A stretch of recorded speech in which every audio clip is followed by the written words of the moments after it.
हाय भैया, हमारे यहाँ रिकॉर्डिंग स्टूडियो खगड़िया मैदान से आज एक super hit song live video दिखाएंगे।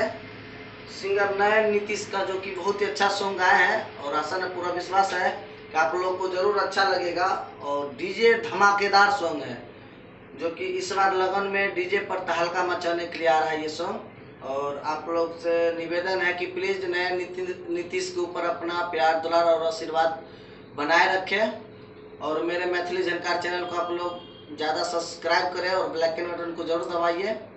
आइए हम अभी नए नीतीश का लाइव वीडियो दिखाएंगे। उससे पहले हम नए नीतीश कुछ कहेगा भी। हाँ, हेलो, बोलो।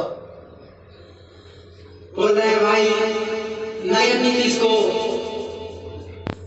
रिया रिकॉर्डिंग स्टूडियो के चैनल से जो है ना, आप सब प्यार दुलार देते रहिएगा और चैनल को सब्सक्राइब कीजिएगा।